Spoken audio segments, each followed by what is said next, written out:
Now, Deneil or Luke, either one of y'all can jump in. We need a crazy Coach Fowler story. All right, we need to put him, put him on blast. That y'all both looking uneasy, like This, nah. this might be what we have to edit out. I don't know.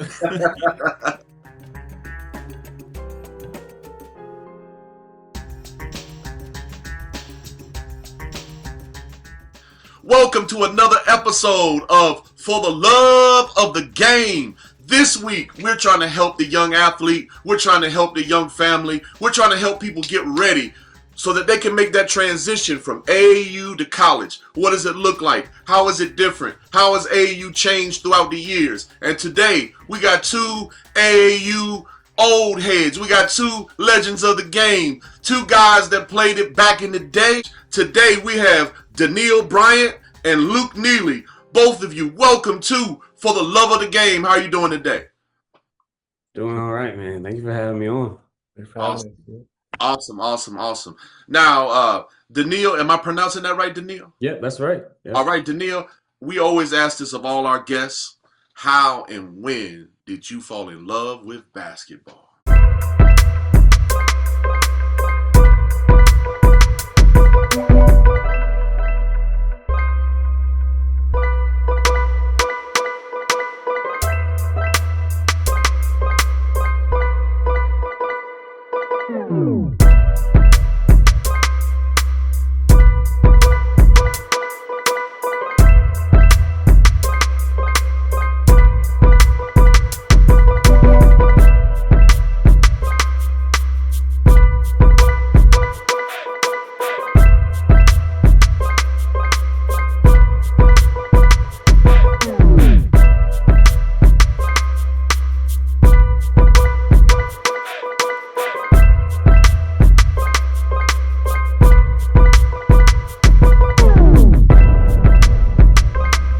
I have to say, and it's been multiple occasions, but I say the one that sticks out the most was, I think fourth grade, I got a chance to go to Wizards game. It was my first time going to a pro, basketball game, pro sports game for that matter. And it was LeBron's first year. I think it was 04. And it was just crazy. And I was like, I love the crazy, like fast speed back and forth. I was like, all right, this is what I want to do. And at this point, I'm just like some chubby kid. I'm like, I gotta trim down a little bit. So, but then it was like we were going to the team store, and who I was going with, they said that you could get a jersey, and I saw the top one was Gilbert Arenas. I was like, number 0. I don't want to get a jersey with number 0 on it, And I wasn't really watching basketball at the time, so they were like, I promise you should get this one. But I ended up getting Anton Jameson. I was like, all right, he's number 4. I'll just get his. but it's crazy looking back. That ended up being like my favorite player of all time, Gilbert Arenas. I tried to model my game after him, and so that's where I really found that love for the game, just being seeing at the highest level like that young, and then of course, like on the ride up, I'm getting stories about different players from the area and what they did to get to that level and stuff like that. So I always say that was the most fond memory for that really got me on that trajectory. So, hey man, if you go in and if you go to the right game at the right time, it can really make a difference. I got to see Jordan in person in '97, and I paid a lot of money. I got all the way down there. It was something I'll never forget in my entire life. I got to see, Coach Fowler. I got to see him dunking on Murazan back in the day. So that was a wonderful experience. Now, Luke Neeley, how and when did you fall in love with basketball?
think the win, when I was like really little, I think probably one of my earliest memories was one night, the little kid having trouble sleeping, and then I remember going out, and then my dad was watching the NBA Finals when Shaq and Kobe were doing their three-peat and stuff, and so I remember like staying up watching that and just being like, oh, this is so cool and stuff like, and then from there, I mean, and then from as early as I can remember, I was obsessed with basketball, just always dribbling, like playing with the mini hoop and stuff like that. Um, and then in high school, I had a really bad knee surgery, Mm. really bad knee injury. I had to get surgery. It was like 6 months, like ACL, everything you could pretty much tear. Um, and so I kind of, like I loved it, but it hurt a lot. So, definitely was very disappointing for me and kind of like caught myself falling out of love with basketball a little bit. Mm. But then in college, shout out to Randolph Macon. They just have a really good culture and organization, and like and then kind of fell back in love with the game, and now I'm never gonna not love it again. So yeah. Awesome, awesome, awesome. My daughter and I, we're at almost every Randolph Macon camp every summer. Amen. That's cool. I'm 10 minutes away from Randolph Macon. Coach Fowler, how and when did you meet these ballers, and how did you ever connect with them? So they were part of probably one of the best backcourts that I definitely have ever coached. But during their time, uh, that backcourt, that travel basketball backcourt, um, could play against anybody. I mean, if there's not a team that I could think of that I wouldn't put them against and didn't feel confident that we could come out with a win. Um, so it was probably y'all. I think ninth grade, going into ninth grade. Um, Actually, Luke is a year younger than each of them, so he was playing up. That's right, Luke. Right, you played up a year. Yeah, that's right. Yeah. Yeah, and so Luke was in eighth grade, and so there was a so really I kind of if Adam was on here, you know, Adam kind of came into the program. This is all SQBA at the time. So Frankie Lewis, who had been on our show in the past, uh, me and him were working together, and the kid Adam was on this eighth grade team, and he was the only one at the time. We didn't have all of these guys yet, and I saw it, and I was like, listen, somebody's got to coach that team and build around him and turn this team into something special because there is something special there. He had already mentioned Luke, and then we just had Adam and Luke the first year, and then we played against Deneil. And Deneil, I mean, he gave us buckets. We beat him, but he just gave us buckets that game. And before he left, I was like, he's not getting out of here without me finding somebody that his parent. I actually thought I ran into his dad, but it ended up being his stepdad. But I chased him out in the hallway and made sure that I spoke to him before he left.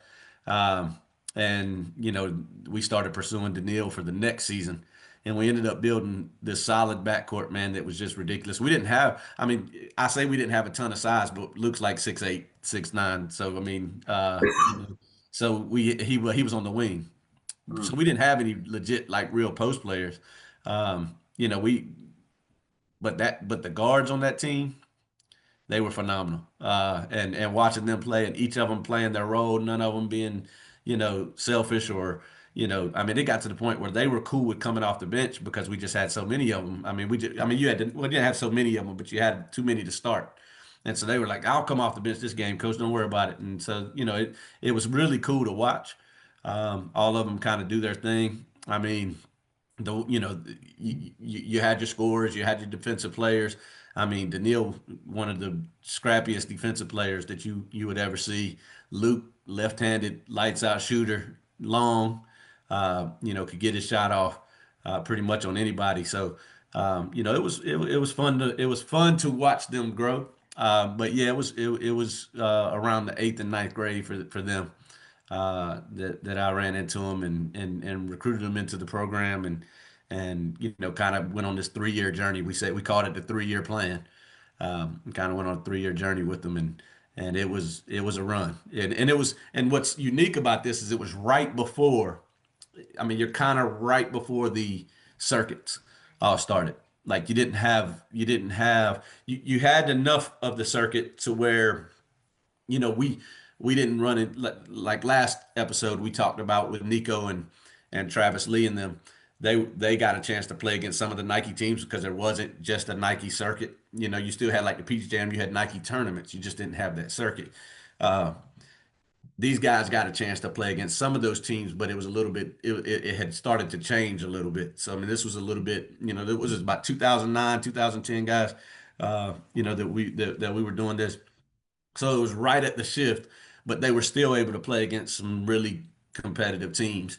And we wouldn't, when we went to certain tournaments, we wouldn't shy away and jump into the silver brackets and this and that. We wanted to play in the bigger brackets and play against the higher up teams.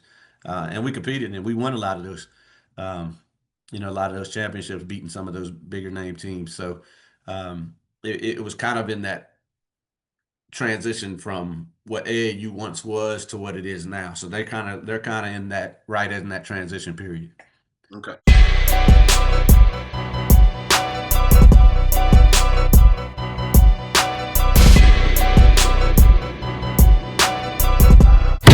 Tune in, like, and subscribe for the love of the game with Tony and David. Are they a generation after Nico? They are a generation after Nico. So Nico probably, I think Nico finished playing travel basketball. So guys, just so we're referencing Nico, and actually Nico's brother Henry is one of the guys from that team that played with Deneil and Luke. He was one of our guys in that same backcourt that was phenomenal. So Nico was done in probably 2007, 2006, 2007, and then I was at Patrick Henry Community College. And when I came back from Patrick Henry Community College is when I ran in and started seeing, I saw Adam, with Frankie, and I was like, hey, let me get that team and build them up. So yeah, this is the generation right after Nico played. Okay, all right. Now, Deneil or Luke, either one of y'all can jump in. We need a crazy Coach Fowler story. All right, we need to put them on blast. That y'all both looking uneasy, like nah. This might be what we have to edit out. I don't know. You're on mute though. Let me unmute you. Oh, there you go. My bad. Well, one that comes to my mind real quick is I guess we were I don't know what it was for. There was something that upset Coach Fowler, and he had us in the parking lot of the hotel running sprints or something. And I was in flip flops and socks on, and my dad was so mad. He was like, "No, he's not doing that." Yeah, me and Keith were pretty tight, man. Like me and Keith were tight, and that kind of threw me for a loop. Keith didn't like Luke out there running. I think you ran in your socks because you didn't have your shoes. So I made you run in your socks, and he was like, "Nah." And Keith was like, "Come on, Luke, let's get out of here." I mean, he was fired up. I've never seen Keith like that. And Luke started to walk off, and then with his dad, and then he was like, "Nah, Dad, nah," and he ran back. So I mean, that showed you a lot about Luke and his character, man. He went right back on that line and kept running. But Keith was fired up about that, man. Wow. Well, he does say he loves Coach Bobby Knight. So now, you were confirming the Bobby Knight love. That sounds like a Bobby Knight move, running in sandals and socks in the parking lot. That's a Bobby Knight move right there. So, Deneil, what's your crazy Coach Fowler story? Well, that's funny. I was definitely gonna say that same one, but it was probably multiple of them. I think I could just go to just the 16s we would run. And I think it was one time it was like we had the circuits doing like the wall touches, the wall jumps, and then we was going between that and then I think push-ups or planks, and also 16s was in there, I think. But it was like one day we were doing like 16s and like everybody was throwing up. It was just kind of like it was just like assembly line at the trash can, like the next person will go, next person will go. It's just like how much we conditioned. I think it's just what I think about all of our practices and like how we really needed to be conditioned with our style of play, because we were just in your face, for full court, you know. So we always reference that 40 minutes of hell, 30 for 30. So just that's like a thing that's just like it's just ingrained in my head, just like how hard we worked when it came on the conditioning side, to get to where we wanted to be. Because sometimes we would go to tournaments with like, you know, 6 people, you know, or just 5 or something like that, you know. Not meaning that number, so you know you're not gonna get off the court. So it's just give your all, and we had that you know, ability to do that from our hard practices. So Amen. And the practice that Deneil is talking about is actually one of my favorite practices ever. And I know they're probably like, yeah, I'm sure it was, Coach Fowler. It was interesting in it that was, I think that was the turning point of when this team clicked, and we didn't hardly lose again. Like after that, I mean, these guys could have got fed up, walked out of practice, said, I ain't never coming back. Heck with Coach Fowler. But one thing that they started doing was when one of them was falling, or when one of them was, you know, throwing up or whatever, they started carrying each other. Mm. You know, and I was in awe, and so I had like former players back. You know, I had Bradley Starks, Daryl Poole. You know, I had other guys that were in the gym with me that had played with me in the past, and you know, they're clapping it up and they're getting these guys going. Some of them are even running with them a little bit, and next thing you know, like instead of them getting upset, which I knew that they weren't happy with me. But instead of them getting upset, they just started carrying each other. And they started, you know, when one was done running, he would go back and grab another one and, you know, help him get to the finish line and this and that. You know, now that style right now will get me in all kind of trouble nowadays. But which is one of the reasons I walked away. But that group, if you want to talk about why they were as good as they were and why they were able to compete the way that they were able to compete, that practice right there was who they were. And to me, that was probably one of the most special practices I've ever had. I know to them, they probably like, man, you know, that's one that sticks out. They're throwing up there. You know, we had one kid crying. I mean, you know, it was a tough situation, but they fought through that. And again, after that practice, that was where we got over the hump. And some of these games that we were losing that we shouldn't have lost, we weren't losing anymore. And so that to me, that practice stands out. And I know exactly which practice he's talking about because to this day, it still stands out to me as one of the best practices that we've ever had. And we barely touched the basketball.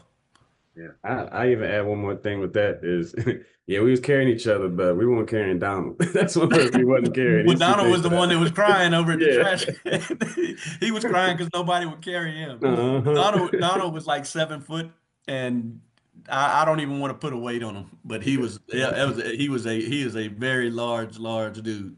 So Wow. yeah.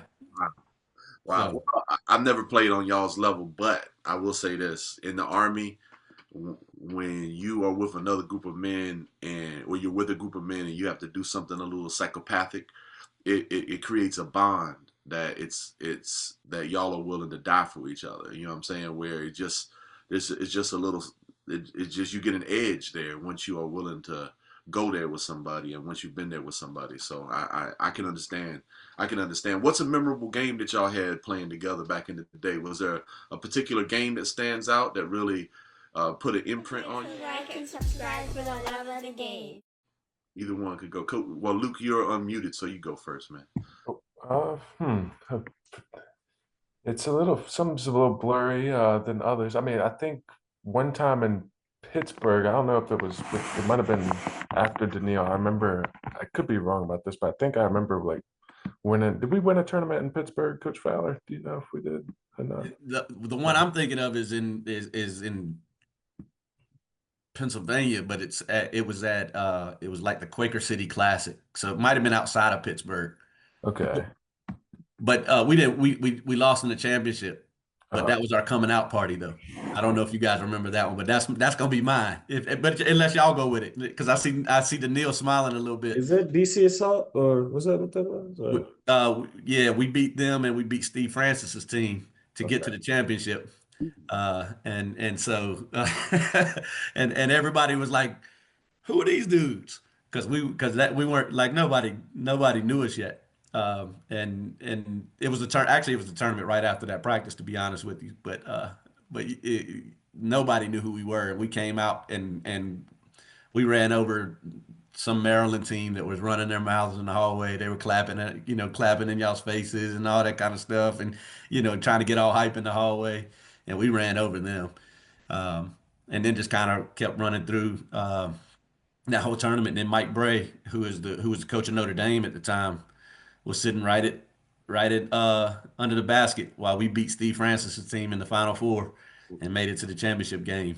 And everybody was, and that team was 6'4", 6'5", 6'6". I mean, they were across the board. That team was huge, and nobody thought we had a chance to beat them. And we ended up beating them, and everybody was like, "Who is this?" That was our coming out party. That if that's the one you're talking about, Luke, that was near Pittsburgh. It wasn't the Pitt Jam Fest, but it was near Pittsburgh. It was a NCAA certified tournament. It was a live event. Yeah, I remember that one, and I was thinking about that one too. There was another one I was thinking of where I thought we played against like maybe the team that they like won some sort of thing the year before, and we beat them, and I was like, oh shoot, like Oh yeah, that we did win that tournament, and they won the national championship the year before. But that was with the year after Deneil, and actually, Deneil, you might have been a part of that team. Were you there with Casey and Blake? Yep, uh-huh. Yeah, so Oh, yeah, so it was just you yeah. two guys. Adam and Justin and Henry weren't on with that team anymore, but it was just you two guys left. Yeah, but I remember playing that Pennsylvania one. That was a fun tournament. That was cool. I remember that coach sitting underneath the basket and being like, "Oh snap!" And then I remember we got smoked in the championship. That team that we played in the New championship. Jersey Shore Shots or something like that. Yeah, they were a shoe contract team. Yeah, I remember being. Oh, Ran out of gas, man. But it was still memorable. It was a nice tournament. Awesome. Now, Deneil, what was your memorable game? This was later. I think it's the last year that I did SQBA, and it was at VCU, and we won that gold bracket tournament. I think it was gold. And it was like the game before the championship. It was like we didn't really play to the best we should have, but like at the end, I think I ended up like arguing with you, coach. Like Yep, that was I remember that one. yeah. And I was just like, dang, I got to bounce back after that one, and like just like because our team was super. We were close knit. We all the teams that I was on, we were super closely knit. And that was a good thing that I remember too, for sure. It was just like the life lessons we were taught in all these different places we go. And the buddy system, just making sure you got, so but yeah, that last game we were shooting lights out. And I think it was a red team. I forgot the team name. I think it was a red team though. Yeah, they were out of DC or Maryland. Yeah. That's when we had AG on the team, and He hit that so, half yeah. court. He hit that Yeah, half he hit court the right half court before shot. halftime. So everything was kind of clicking that game. And I just remember it very vividly because it was just like for all the marbles, and they was playing like Radioactive before the game, so it kind of gave you that like atmosphere, like some pregame, and you got to like sit there and wait before somebody's finished playing. Just kind of was like, all right, we made it, and this is the biggest stage. Let's go get it done. So that one for sure, super memorable, and it was kind of my last year too. So it was Yeah. That one was a good one, Tony. That was a big shots tournament, and that was the gold bracket. We had beaten teams from New York. Where else? But we ended up playing a team from Maryland, and they were another big team that had size and all of that, and we ended up beating them in the championship game. And that was kind of like the going out. I think you came back. You and Luke came back the next year with them. Because that was still Adam and Henry and Justin That's and, right, and yeah. Boo joined us and Ricky. But that one was we weren't supposed to win that one either. And again, this team right here just was full of surprises, I guess, for everybody else. But I knew, there wasn't anybody I ever went and was like, man, we might not have a shot against them. We always had a shot. And then the game before that, Deneil, man, I remember I was actually thinking about that before we started this podcast today, while I was kind of going through my head some of the things. And Deneil kind of on the bench kind of said some things back to me when I would say something to him. And I sat him the rest of the game. Again, he could have got bitter, and he didn't get bitter. He got better, and bounced back from that and had a phenomenal championship game. So it was clutch. The things I did, there was a purpose behind everything. So to hear you say that, Deneil, means a lot, man. Now in 2025, AAU has made public school basketball kind of easy for my daughter because my daughter played AAU year round, and then she played her first public school game, so the game kind of came easy, at least into the championship where she was playing other embedded AAU players. Did AAU make public school easy for both of you all as well, or was what was your experience after you would tour with Coach Fowler when you would go to the public school or the private school and play for them? What was that experience like back then? Either one.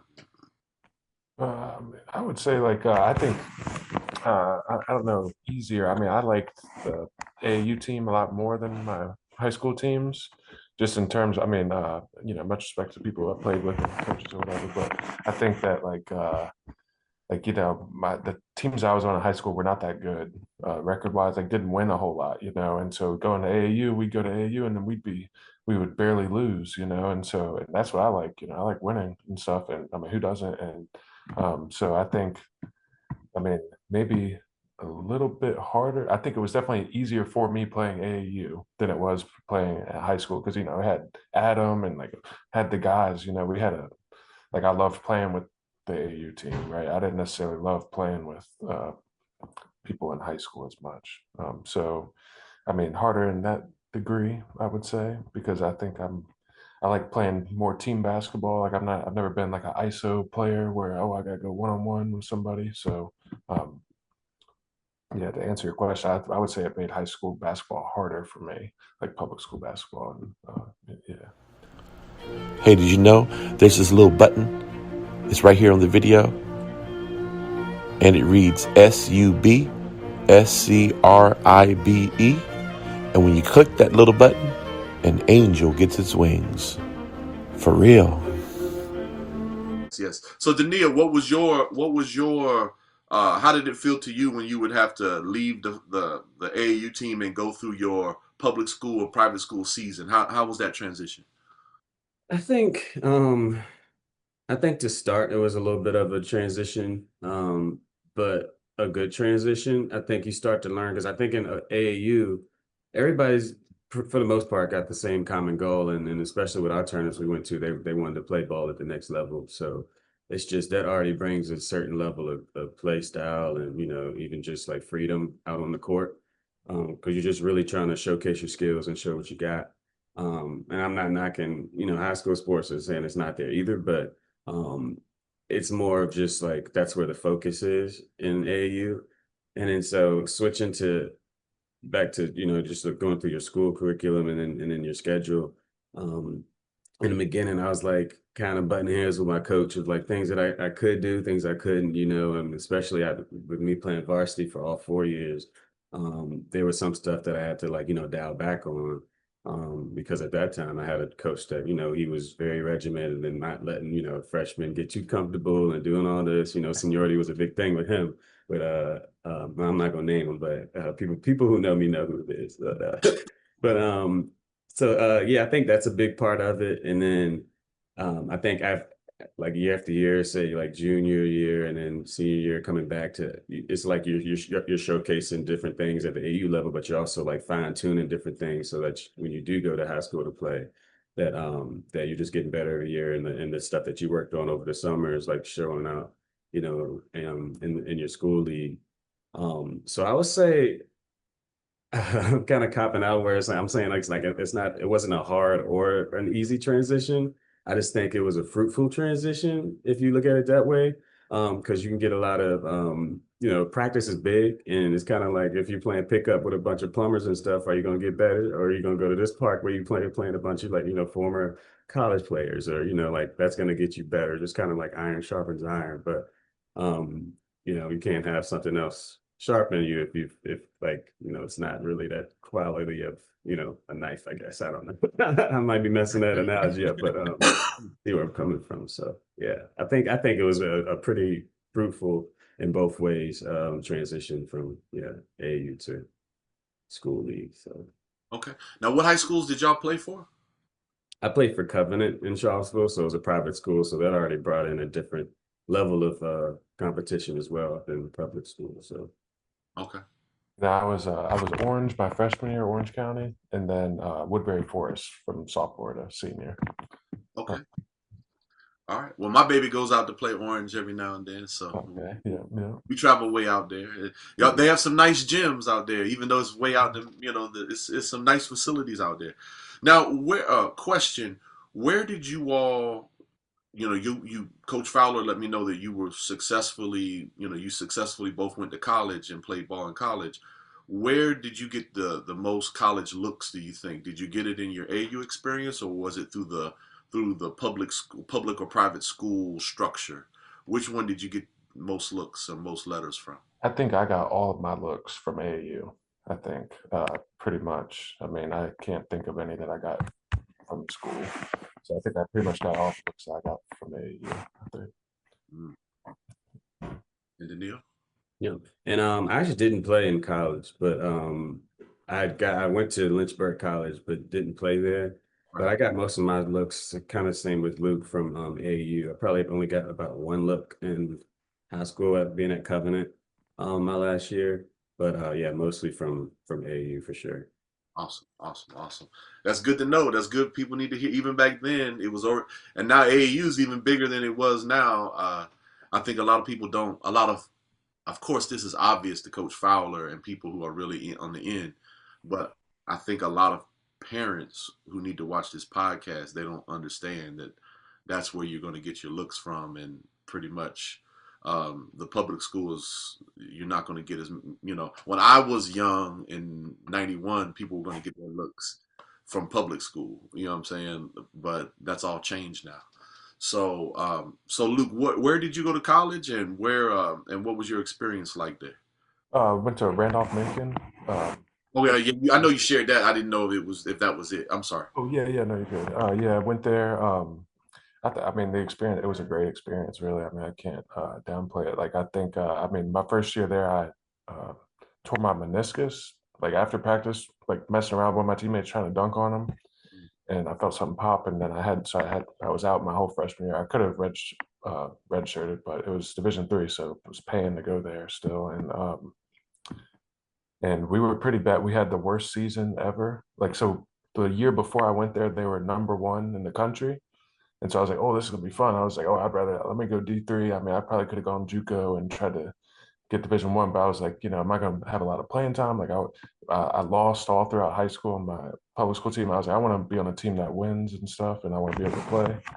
And but my first year there, I mean, I didn't play at all. I had knee surgery, and but they had the worst season of Randolph Macon history because Randolph Macon's very like a big basketball school. It always has been, and we only went 13-14. I think we were only one game below 500.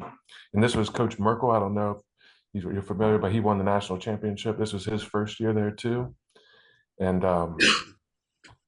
then my sophomore year we tied the conference for first place regular season, and then lost the first. Oh, so my first year we got our butts kicked first round of the ODAC tournament. Second year, we weren't that good. We barely tied first for the conference, but then still lost first round of ODACs. And then my junior year, we were #1 in the conference, and we felt pretty good. And then we lost in the first round of ODACs again. So all first 3 years.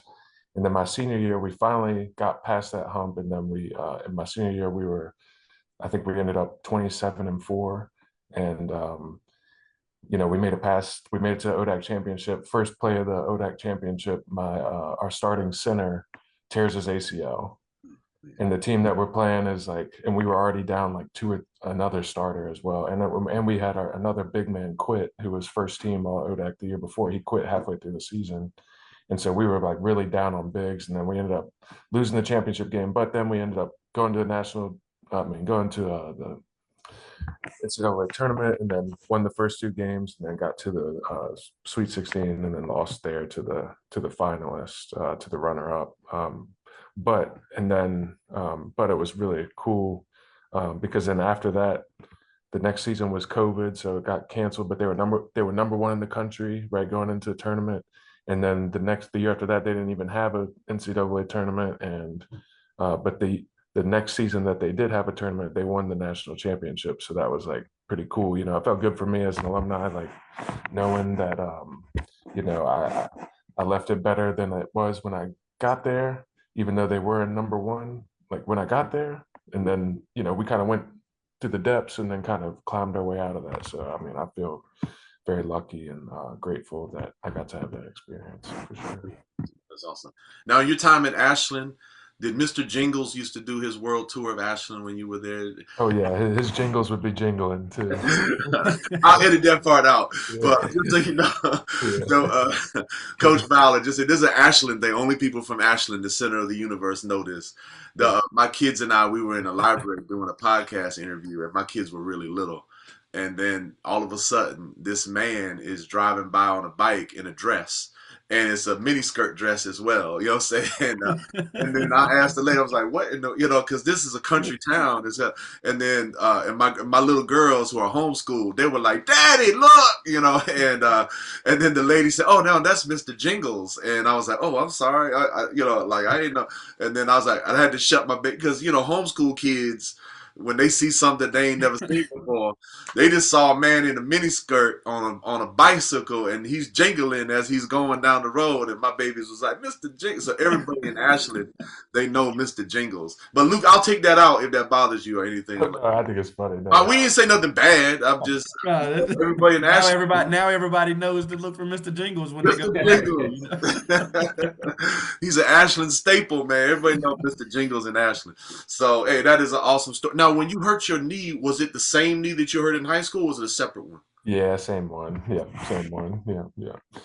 Oh, Yeah, man. but it's all good now. Yeah, I think yeah, it feels good now. Yeah, it stunk, but you know, I think everything happens for a reason, so I'm not gonna be sad about it. You know, it worked itself out for sure. That's right. That's right. Now, did any of now I got some Randolph Macon questions for you because my daughters and if this is too personal or whatever, let me know. I always hear that D3 athletes that it's not a scholarship, but if you are good enough at that, they will quote unquote with other types of things, they'll take care of you. You know what I'm saying? Like they'll take care of you so that you walk away not having to, not having to bear the same burden. Did they take care of the athletes then and there at that time, or what was your experience? Oh yeah. I think yeah, definitely. I think it probably depends on the program, but I think or like the school, but I think Randolph Macon in particular is pretty good with all that, like in terms of financially. And I think a lot of it with D3, at least for Macon's sake, it has to do with like your parents' income, I think, in terms of like how much financial aid they give to you. So I mean that's kind of can be good, could be bad, depending on, you know, where you come from and stuff. And but I think ultimately, yeah, I think that they can definitely make it work, you know, for everybody. But yeah, it's not like I don't know how the NIA stuff works with D3 either. I mean, but I would imagine that probably some of that is allowed in Division 3 too. So I think it's probably better now than it was when I went there. Probably, I mean, I think that's probably fair to say. So yeah, I mean, they definitely take care of us in a lot of other ways though. When I was there, yeah. So a D3 athlete doesn't walk away with a whole bunch of debt like the average student, right? Or Right. Well, yeah, I think it depends. It depends on where they were at before going to college. Well, it really depends on the parents' income, I think. I think that's the ultimate thing with the Division 3, because I think there's like finance. I'm not super versed in it. I don't want to give bad information, but from what I've understood, it depends on like how much money your parents make for how much you're going to end up paying when you go there. So, okay. That's good to know. Well, I only got one salary out of 5 people, so yeah. hopefully that'll hook a brother up. You know what I'm saying? When it's time for my baby to go.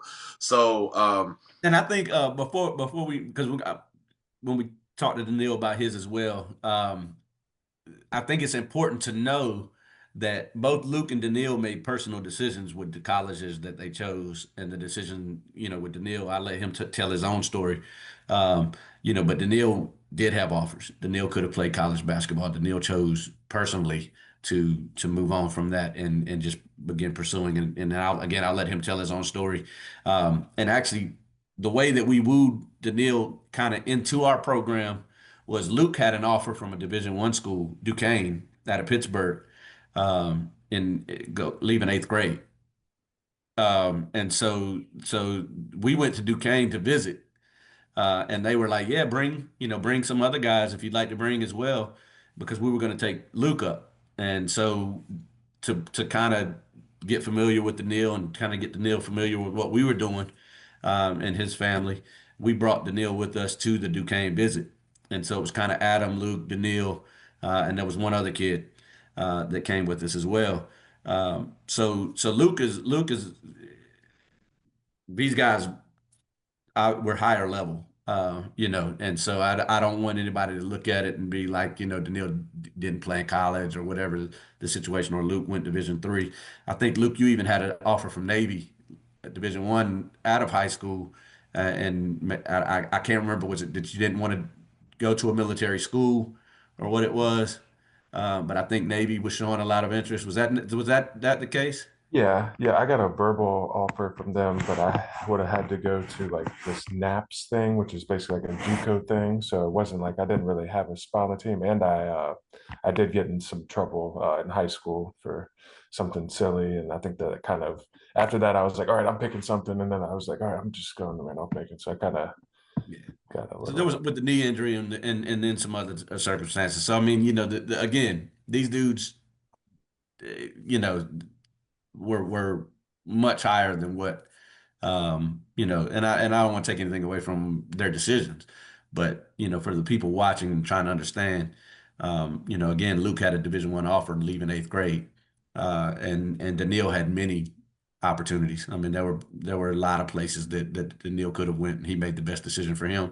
And based off the job he had, shoot, he made a heck of a decision. So, so, but I'll let him tell it. I just wanted to fill in because them trying to tell that for themselves. I mean, I'm kind of stepping in, and I got their back a little bit with that, with that information. Awesome, awesome. So Deneil, I hear you have an excellent job affiliated with the sports community in UVA. Can you tell us about that job, and then also how you ended? What was the path to that job? Sure. So I always grew up loving UVA. Born and raised in Charlottesville. Obviously, a lot like that. I'm sure everybody in Charlottesville, not everybody, but a bunch of people in Charlottesville can say the same thing. Um, love the school, so I just kind of wanted to be involved with it in some areas, especially if I could do it with sports. Love all sports, including basketball, football, and all the other stuff. So I think. So what I mainly do is just work with alumni, uh, and our office kind of we partner a lot with UVA sports in that space because we put on, let's say, like if there's a big football game, away football game, we have a huge tailgate for those parents, families, and friends who travel to the away game to just have a good time together, and just stay in that alumni kind of crowd together. So we put on different events for them in different areas, just to keep them connected. And then sometimes, most of the times, I get to staff these events because it's they need more staff people. So, and I was saying this earlier, I kind of just get paid to have fun and just get people to connect together, and then also get to go to some football games, some basketball games to watch UVA too in these different cities. So it's definitely a great job. And then rewinding and going back to my I guess my journey, out of high school, I had a few kind of smaller schools looking at me. I think so. So I had a few visits to some schools like, let's say, Davidson, Elkins. I visited Longwood one year, where the coach at that time used to coach me at AAU, Lemke. And then also, let's see where else we had gone to. Mentioned Duquesne, Radford. I had a few elite camps that I went to, that the college teams would put on. I think Radford had one, and then that's where I went to Davis Elkins for their basketball camp. I think they called them like Pro Elite Days or something like that, or camps. And then Christopher Newport was another one that kind of came into the fold as of late, where I was kind of battling with another player, a guard that they were looking at too.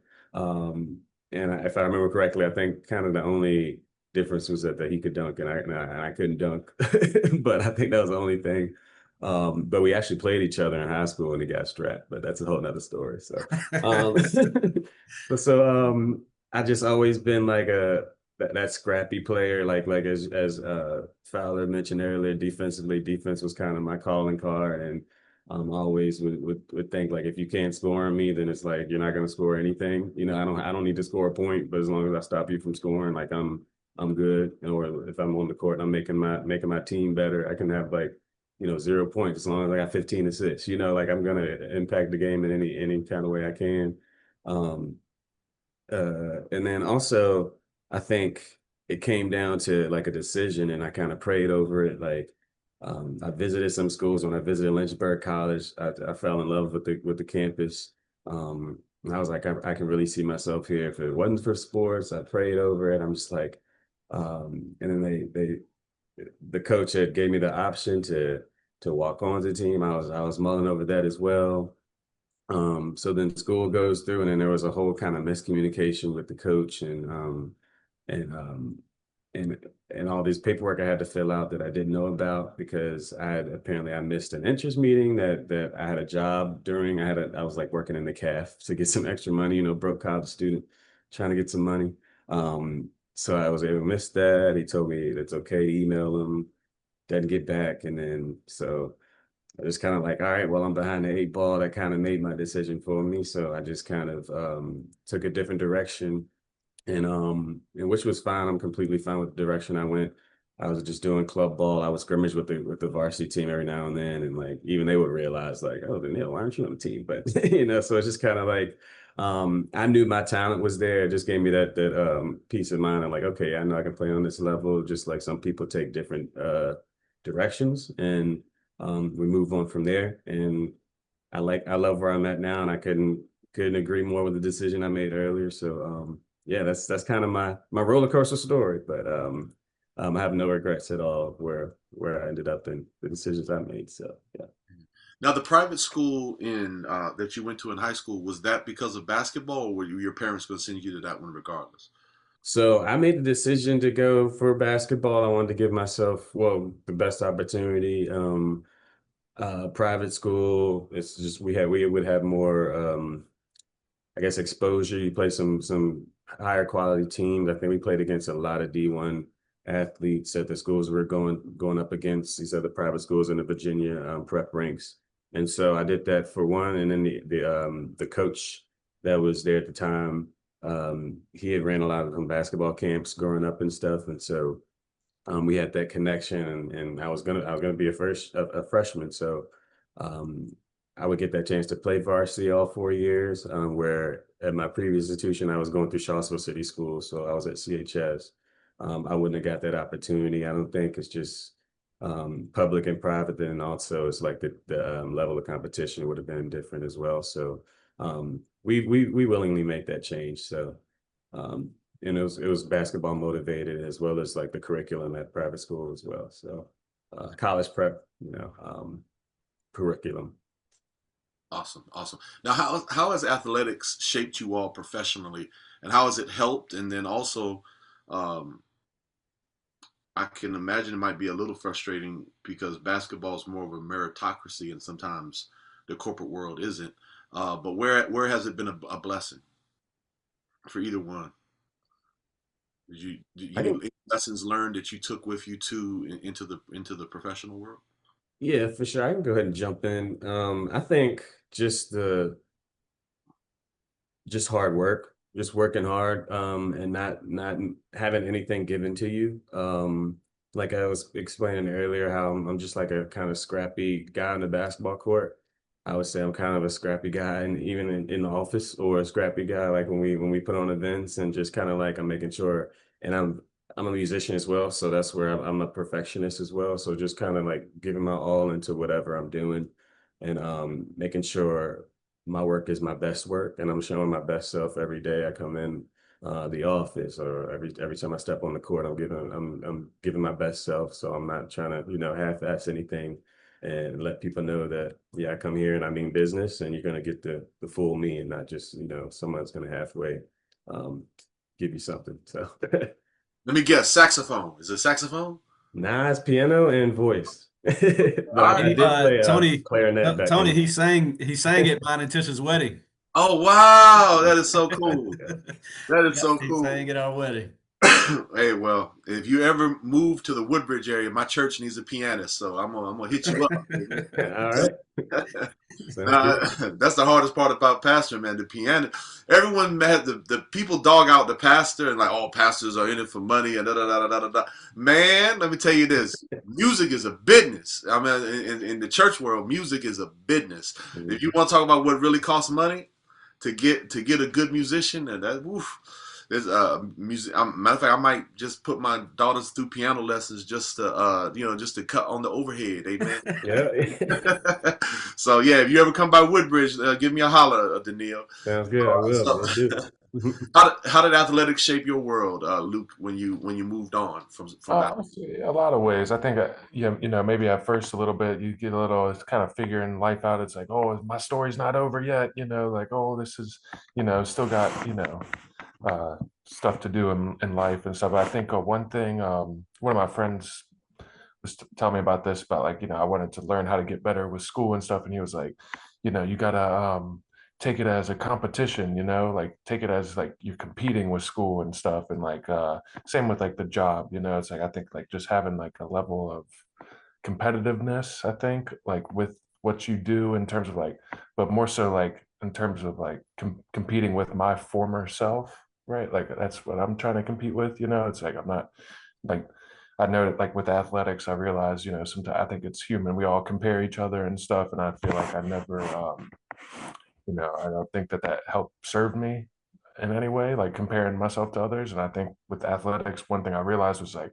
don't compare with anybody else. Like, hey, compare with who you were yesterday. And like, as long as you're beating your former self, pause, but like as long as you are, striving to improve yourself. And I think with my career and stuff like that, I think just having like the competitive aspect of like, and like wanting to be good and knowing that, all right, I need to work on my skills and I need to, tend my garden and stuff like that, I guess. And like, so I think that, and then like maybe like a sense of urgency too with some things, like, it's like, oh, I got to get this done or else, it's like kind of, I think that probably comes from athletics too. Like, oh, don't, if like a project's due in 2 weeks, it's like, all right, I got to prepare. I got to get this done. I got to get it done. And so I think it's definitely served me very well. And I think in terms of like, just giving people grace and moving with like a calm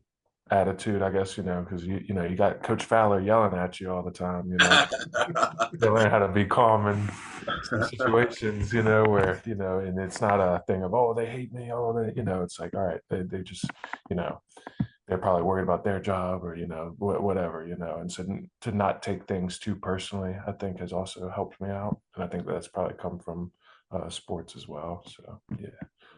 Amen. I got one more Macon question.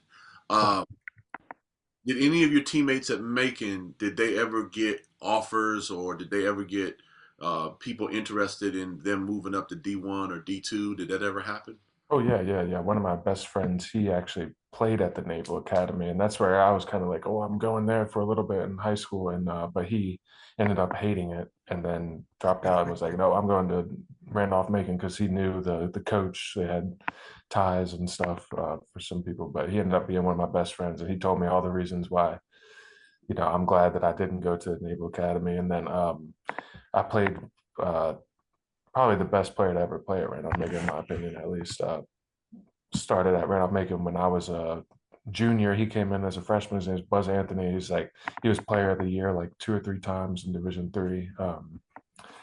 And he's got a whole ton of other accolades. He won the national championship with them, but he had an offer after his freshman year, I think, to go Division I, and he was like, no. He was like, I like the team too much. I'm staying here, and then there's plenty of stories from the past too. I think especially maybe before like the whole internet age of things, there was a lot of people who kind of slipped through the cracks.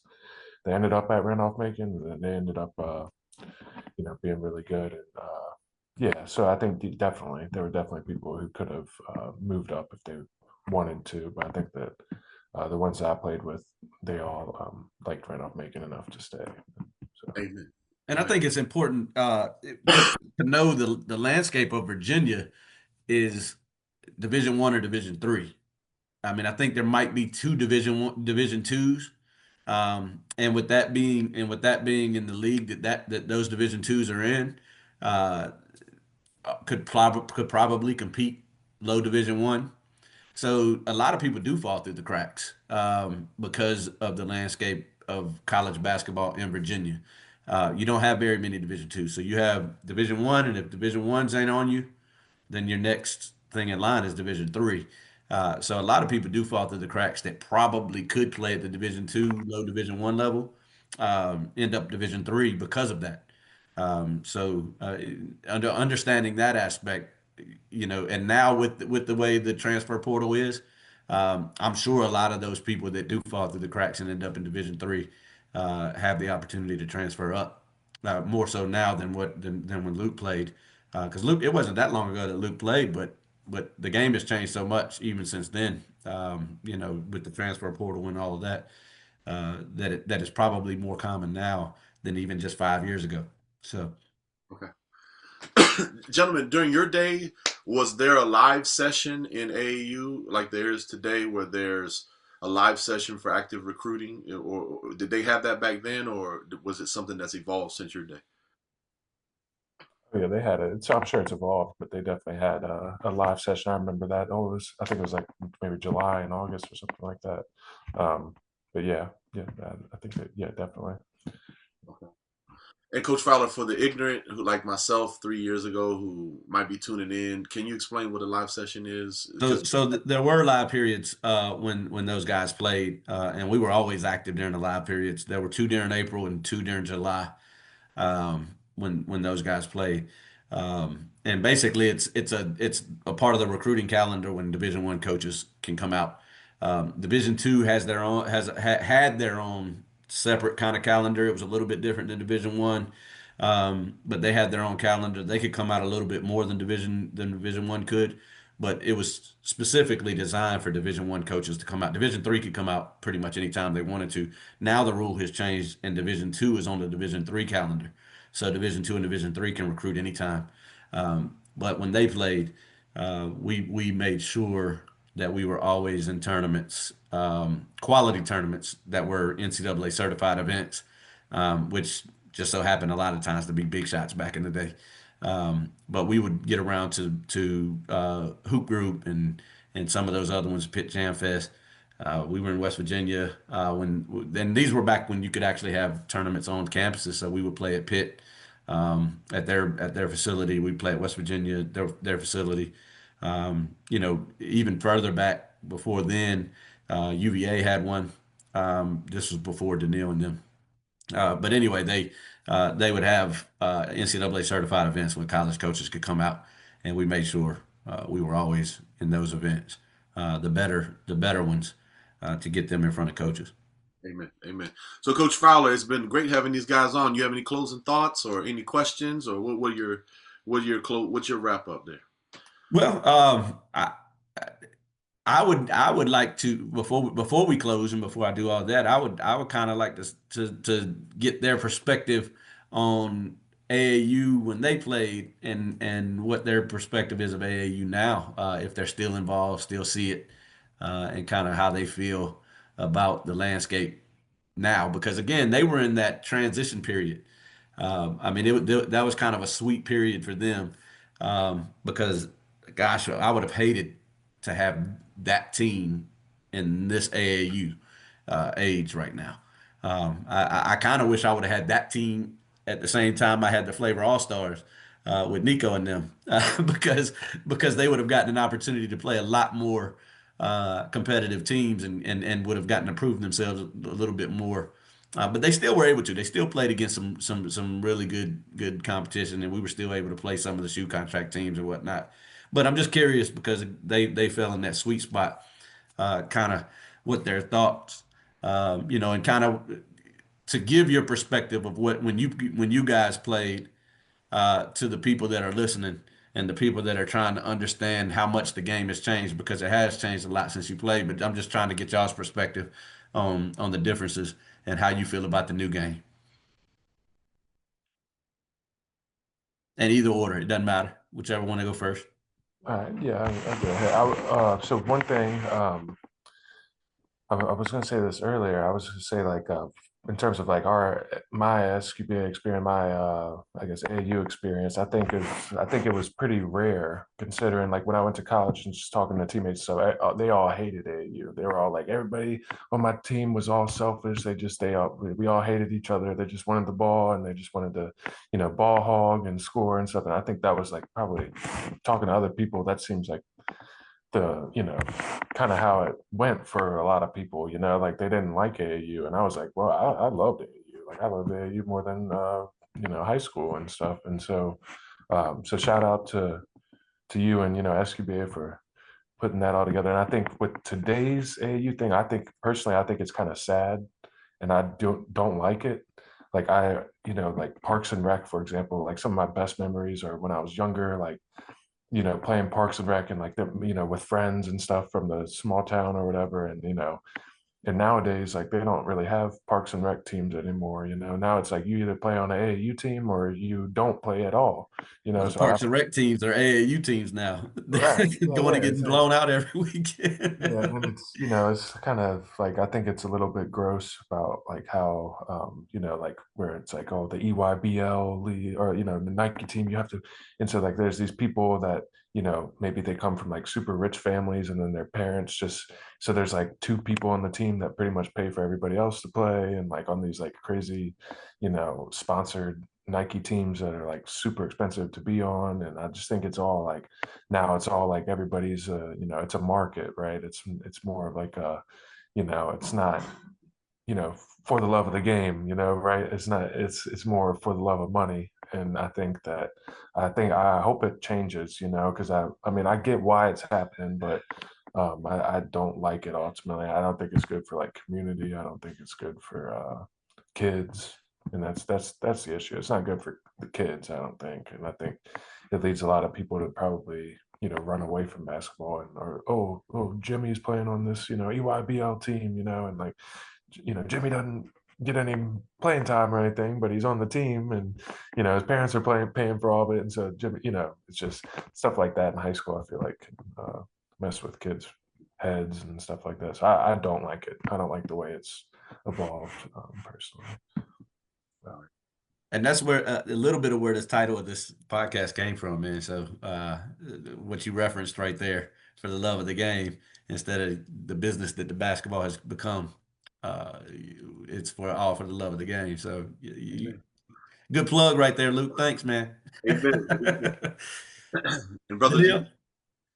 Yeah, I start with just some small, but back I feel like the prices definitely haven't gone down for the wristbands. I feel like they've been going up higher and higher. It's just like these current tournament prices are just like super expensive. Or they have like day passes where it's like you got to do at least 2 days, but and it's just so that definitely is. I haven't gone to many tournaments more recently, but my little nephew, I went to one that he was playing in. But I would say I kept thinking of, when you asked this question, I kept thinking of the more than the game, the LeBron documentary, and like how you had those closely knit teams like that, that like literally grew up together, and like going to all these AE tournaments together, and sleeping on each other's floors and each other's houses and stuff, pizza parties and stuff like that. But I feel like nowadays it's not really that much connectivity, or that like,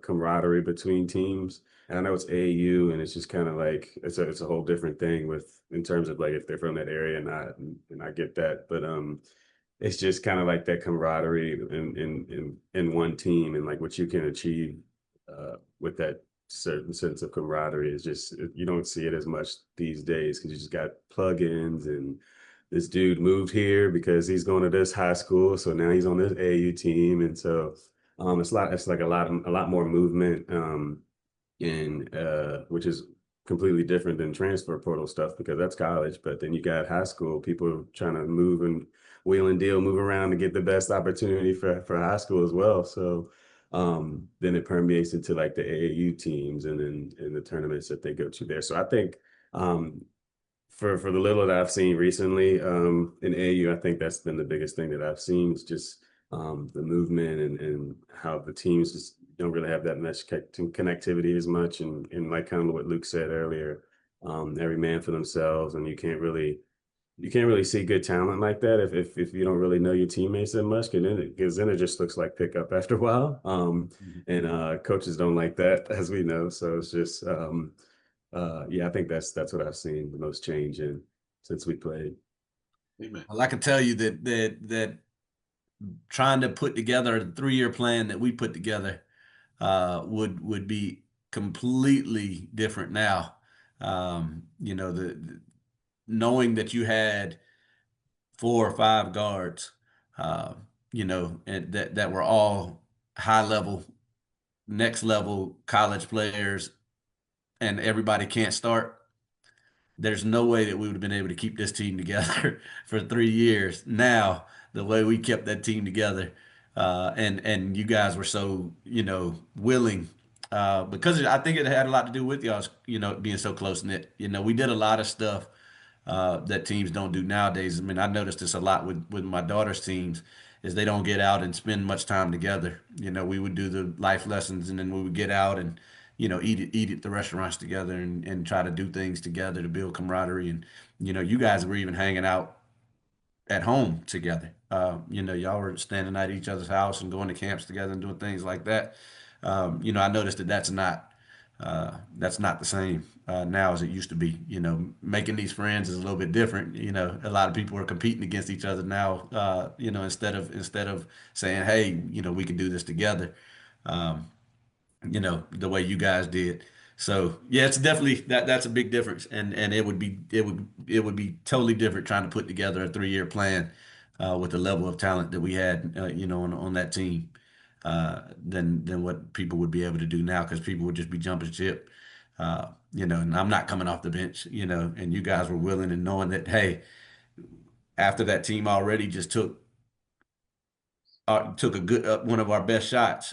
Now we're going to put in another wave, and we're going to give them another starting lineup.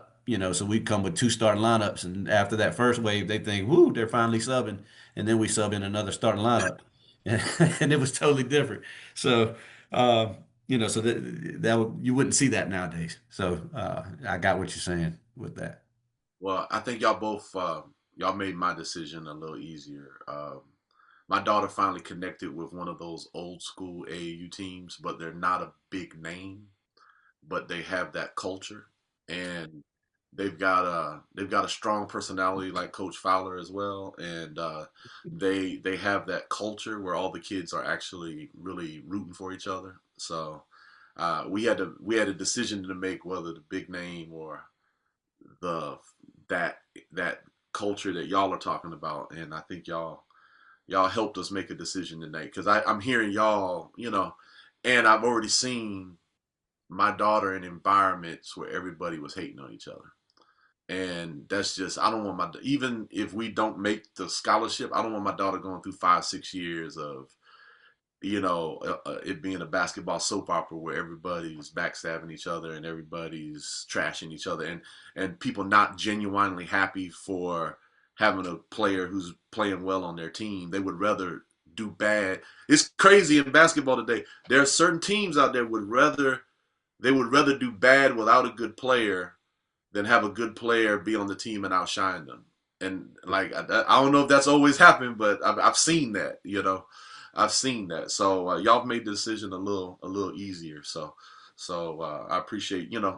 Uh, I don't care about going viral. I think there's some nuggets that get dropped in these episodes that if people would listen, especially if new dads or new basketball dads would listen, I think there's a lot of really good nuggets, and y'all dropped some real good nuggets today. So I appreciate that.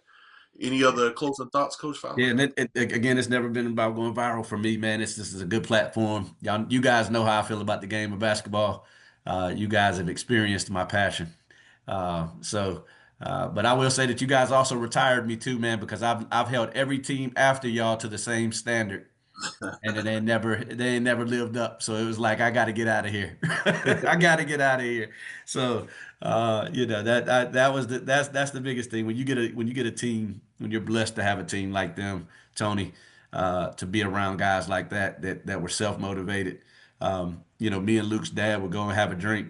at the restaurant, and then Deneil's parents started getting involved and whatnot, and we all became really good friends.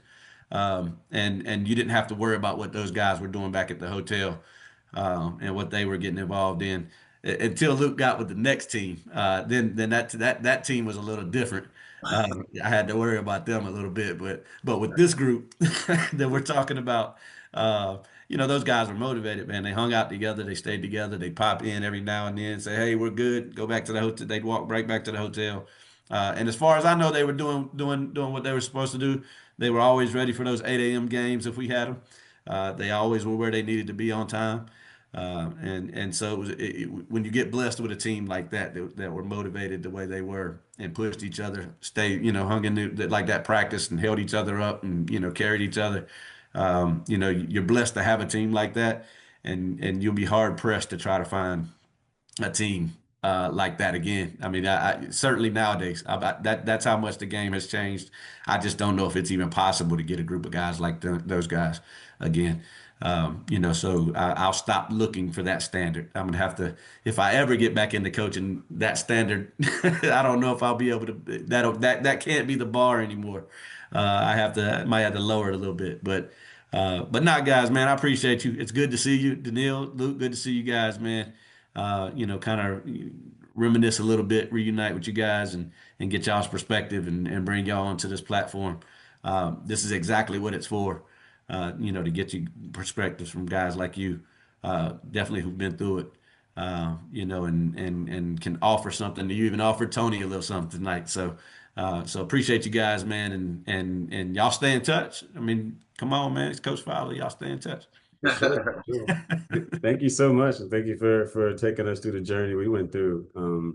It's been super helpful, and like we said earlier, I still glean from those experiences today, through life. So yeah, thank you so much for those experiences. Yes, sir.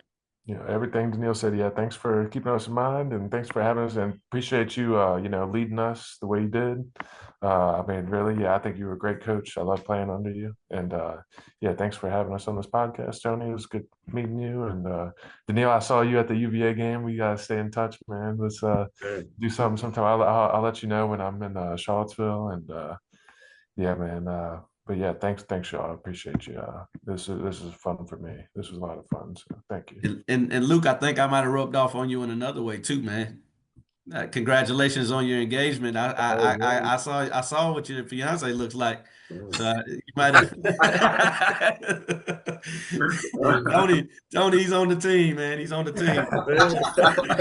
Basketball will do that to you. Basketball will do that to you. Make sure y'all like and subscribe for the love of the game with Tony and Davis. That was good. But hey, before we go, Deneil, I just want you to say my little brother, who when he went to UVA, his job that he loved, that he didn't want to move on for, was conference planning. And Nice. yeah. So I've even been, I don't know if they changed the facilities, but it was, and he, he went to corporate America and everything, but he always looks back at that job that was the most fun, the best job, just planning parties and planning events for UVA. It was, and I'll say this, y'all got the best campus out there, man. Like when people go to UVA, I've been to a lot of, UVA special. So UVA has a special college campus. So salute to you for that. Well, thank y'all for both thank you both for coming on, and I appreciate you and the way y'all move, and the way you came on this podcast. We really appreciate you. You showed a lot of grace, and you also showed a lot of integrity as well. And we just thank you for coming on. Appreciate you guys. Thank you, and good luck to your kids too on their basketball journeys as well. Yeah, we got 3. And it's always up and down, well, Coach Fowler doesn't have as many downs as I do, you know what I mean? Because Italy is just on, she's on fire. But my babies, sometimes we get little ups and downs, ups and downs. But we're watching Italy so that we can kind of learn and we can get more of those trajectories upward, So Coach Fowler's kind of like my mentor when it comes to that, when it comes to basketball dads. So he's already sent me all kind of plyo equipment and all this other stuff that, so I can get my baby faster. So if they need to get conditioned, let me know. Amen. Hey, well, you ain't gonna have my babies in socks in the parking lot, though. That's what Keith said too. All right, y'all have a blessed one now. You too. Thank you. Thanks, All y'all. right. Y'all have a good one, man. Peace, peace.